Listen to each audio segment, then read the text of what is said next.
அனைவருக்கும் வணக்கம் நண்பர்களே. தினமும் சில கேள்விகள் அப்படிங்கிற தலைப்பில் தொடர்ந்து நம்ம சேனலில் வீடியோக்கள் அப்லோட் பண்ணிட்டு வரோம். எல்லாரும் பார்ப்பீங்க அப்படின்னு நான் நம்புகிறேன். ஸோ ஒவ்வொரு நாளும் ஒவ்வொரு விதமான பாடங்கள்லேருந்து சில கேள்விகள் முக்கியமான சில கேள்விகள் கேள்விகள் அண்ட் பதில்கள் வடிவில் இருக்கும். ஸோ இன்னைக்கு உண்டான வீடியோ ஸ்டார்ட் பண்ணிடலாம். மாநில மறுசீரமைப்பு சட்டத்தின்படி டேஸ் அடிப்படையில் மாநிலங்களின் எல்லைகள் மறுசீரமைக்கப்பட்டன. ஸோ ஆப்ஷன் ஏ பரப்பளவு அடிப்படையில், ஆப்ஷன் பி இயற்கை காலநிலைகள், ஆப்ஷன் சி மொழியியல், ஆப்ஷன் டி மக்கள் தொகை அடிப்படையில். ஸோ எதோட அடிப்படையில் மாநிலங்கள் மறுசீரமைப்பு சட்டத்தின்படி எல்லைகள் வரையறை பண்ணாங்க அப்படின்னு கேட்குறாங்க. ஸோ சரியான விடை ஆப்ஷன் சி மொழியியல் அடிப்படையில் மறுசீரமைக்கப்பட்டது. தமிழ்நாட்டின் கிழக்கு எல்லை எது அப்படின்னு கேட்டிருக்காங்க. Option A Kodiakkarai, option B Anaimalai, option C Nilgiri மலை, ஆப்ஷன் டி கிழக்கு தொடர்ச்சி மலைகள். சரியான விடை ஆப்ஷன் ஏ கோடியக்கரை. அடுத்த கேள்வி கூற்று அண்ட் காரணம் வடிவிலான ஒரு கேள்வி. இப்போ நடக்கிற எக்ஸாம்ஸில் எல்லாமே பெரும்பாலும் இந்த மாதிரி கேள்விகள் தான் இருக்குது. ஸோ அதை அடிப்படையாக வச்சு இந்த கேள்வி எடுக்கப்பட்டிருக்கு. கூற்று எக்ஸ் தமிழ்நாடு இந்தியாவின் தென் பகுதியில் உள்ளது அப்படின்னு கொடுத்துருக்காங்க. கூற்று ஒய் இதன் நிலப்பரப்பு 8 டிகிரி 4 வட அச்சம் முதல் 13 டிகிரி 35 டேஷ் வட அச்சம் வரை ஆகும் அப்படின்னு கொடுத்துருக்காங்க.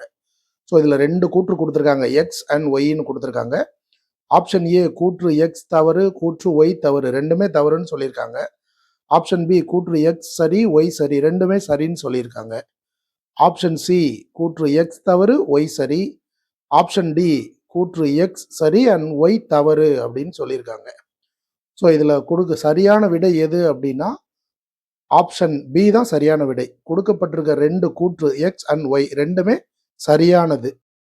அடுத்த கேள்வியும் அதே மாதிரி தான். 2 கூற்று கொடுத்துருக்காங்க. சரியான கூற்றை கண்டுபிடி அப்படின்னு கொடுத்துருக்காங்க. கூற்று எக்ஸ் தமிழ்நாட்டின் பரப்பளவு 1,30,058 சதுர மீட்டர் ஆகும். கூற்று ஒய் தமிழ்நாடு இந்தியாவின் 11வது பெரிய மாநிலம் ஆகும். ஸோ இது ரெண்டுமே சரியா, எது சரி எது தவறு அப்படின்னு கண்டுபிடிங்க. ஆப்ஷன் ஏ கூற்று எக்ஸ் தவறு, ஒய் தவறு. ஆப்ஷன் பி கூற்று எக்ஸ் சரி, ஒய் சரி, ரெண்டுமே சரின்னு சொல்றாங்க. ஆப்ஷன் சி கூற்று எக்ஸ் தவறு, ஒய் சரி. ஆப்ஷன் டி கூற்று எக்ஸ் சரி, ஒய் தவறு. ஸோ இது சரியான விடை எது? சரியான விடை எதுனா ரெண்டுமே சரியாக தான் கொடுத்துருக்காங்க. ஸோ அதை மாதிரி தான் இதை எல்லாருமே பார்த்த உடனே கெஸ் பண்ணுவீங்க. ஆனால் அதில் ஒரு சின்ன மிஸ்டேக் இருக்குது. மிஸ்டேக் கிடையாது, ஒரு சின்ன ட்விஸ்ட் இருக்குது கேள்வியில். என்ன அப்படின்னா பரப்பளவு 1,30,058 சதுர கிலோமீட்டர்னு கொடுத்துருக்கணும். ஆனால் இங்கே சதுர மீட்டர்னு கொடுத்துருக்காங்க. ஸோ இந்த மாதிரி விஷயங்களை ரொம்ப உன்னிப்பாக கவனித்து தான் பதில் எழுதணும். ஸோ நிறைய பேர் 1,30,058 அப்படிங்கிற அந்த ஒரு நம்பர்ஸை மட்டும் பார்த்துமே அதை சரியாக தான் இருக்குது, இதுதான் புக்கில் இருக்குது அப்படிங்கிற ஒரு மைண்ட் செட்டில் ஆன்சர் பண்ணுறதுக்கு நிறைய வாய்ப்புகள் இருக்குது. பக்கத்தில் சதுர மீட்டரா சதுர கிலோமீட்டரா அப்படிங்கிறதையும் நம்ம பார்க்கணும். ஸோ இது சரியான விடை கூற்று எக்ஸ் தவறு, ஒய் சரி. ஆப்ஷன் சி தான் சரியான விடை. அடுத்த கேள்வி இந்தியாவின் மொத்த பரப்பளவில் தமிழ்நாட்டின் பரப்பளவு எத்தனை சதவீதம் அப்படின்னு கேட்டிருக்காங்க. Option A 7%, option B 9%, option C 4%, option D 5%. So இது சரியான விடை ஆப்ஷன் சி 4%. இதுக்கு முன்னாடி உள்ள கேள்வியில் பார்த்துருந்தோம் தமிழ்நாடு இந்தியாவின் 11வது பெரிய மாநிலம் அப்படின்னு சொல்லியிருந்தோம். அதோடைய பரப்பளவு எத்தனை சதவீதம் இருக்கு மொத்த இந்தியாவில் தமிழ்நாட்டோடது மட்டும் அப்படின்னா 4% பரப்பளவை தமிழ்நாடு ஆக்குப்பை பண்ணியிருக்கு. அடுத்த கேள்வி மறுபடியும் 2 கூற்றுகள் கொடுத்து சரியான கூற்றை கண்டுபிடிக்க சொல்லியிருக்காங்க. கூற்று எக்ஸ் தமிழ்நாட்டின் மேற்கு எல்லை ஆனைமலை ஆகும்னு கொடுத்துருக்காங்க. கூற்று ஒய் தமிழ்நாட்டின் வடக்கு எல்லை விழுப்புரம் ஆகும் அப்படின்னு கொடுத்துருக்காங்க. ஸோ இது சரியான விடை எதுன்னு கண்டுபிடிங்க. தமிழ்நாட்டின் மேற்கு எல்லை ஆனைமலை தான். ஸோ அது சரிதான். தமிழ்நாட்டின் வடக்கு எல்லை விழுப்புரம் அப்படின்னு கொடுத்துருக்காங்க. அது சரியா? தமிழ்நாட்டின் வடக்கு எல்லை பழவேற்காடு ஏரி தான் தமிழ்நாட்டின் வடக்கு எல்லை, விழுப்புரம் கிடையாது. ஸோ அப்போ இதில் என்ன ஆன்சராக வரும்? கூற்று எக்ஸ் சரி, ஒய் தவறு. எங்க கொடுத்துருக்காங்க? கூற்று எக்ஸ் சரி, ஒய் தவறு. ஆப்ஷன் டி தான் சரியான விடை. அடுத்த கேள்வி அதே ஃபார்மேட்ல சரியான கூற்றை கண்டுபிடி அப்படின்னு கொடுத்துருக்காங்க. கூற்று எக்ஸ் தமிழ்நாட்டின் அமைவிடம் 76 degree 18 minutes to 80 degree 20 minutes கிழக்கு தீர்க்கம் அப்படின்னு கொடுத்துருக்காங்க. கூற்று ஒய் தமிழகத்தின் வடமேற்கு எல்லை கர்நாடகா ஆகும் அப்படின்னு கொடுத்துருக்காங்க. ஸோ அப்போ கூற்று எக்ஸ் வந்து சரிதான் கண்டிப்பா, அதில் கொடுத்துருக்கிற டேட்டா சரி. கூற்று ஒய் கொடுத்துருக்காங்க பாருங்க, தமிழகத்தின் வடமேற்கு எல்லை கர்நாடகான்னு கொடுத்துருக்காங்க. ஸோ தமிழகத்தின் வடமேற்கு எல்லை எது? ஆந்திராவா கர்நாடகாவா? ஒரு நிமிஷம் யோசிங்க, ஆந்திராவா கர்நாடகாவா? ஸோ இது கொடுத்துருக்கிறது வந்து சரிதான், கர்நாடகா தான். வடக்கு எல்லை தான் ஆந்திரா, வடமேற்கு எல்லை வந்து கர்நாடகா தான். அப்போ கொடுத்துருக்கிற ரெண்டுமே வந்து சரிதான். சரியான விடை ஆப்ஷன் பி, கூற்று எக்ஸ் சரி அண்ட் ஒய் சரி. அடுத்த கேள்வி, இந்தியாவின் 3வது நீளமான கடற்கரையை கொண்டுள்ள மாநிலம் எது அப்படின்னு கேட்டிருக்காங்க. Option A Andhra, option B Kerala, option C Tamil Nadu, option D Karnataka.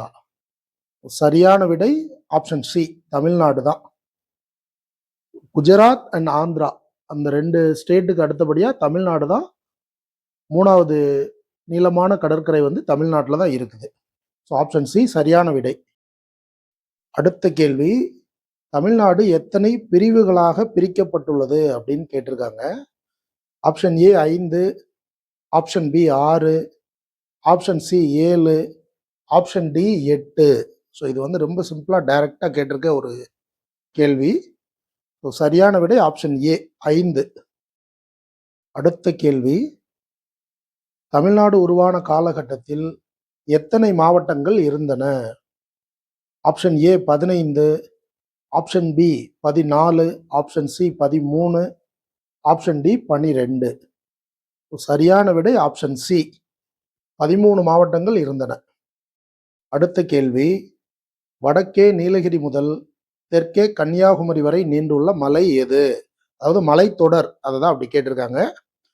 Option A கிழக்கு தொடர்ச்சி மலை, ஆப்ஷன் பி மேற்கு தொடர்ச்சி மலை, ஆப்ஷன் சி கல்வராயன் மலை, ஆப்ஷன் டி வந்து விடை தெரியவில்லை அப்படின்னு கொடுத்துருக்காங்க. ஒரு சரியான விடை எது அப்படின்னா மேற்கு தொடர்ச்சி மலைகள் தான். நீலகிரி முதல் தெற்கே கன்னியாகுமரி சாமியத்தோப்பு அப்படிங்கிற ஒரு இடம் இருக்கும், அது வரைக்கும் இந்த மலைகள் குன்றுகள் வந்து இருக்கும், மலைக்குன்றுகள். சரியான விடை ஆப்ஷன் பி.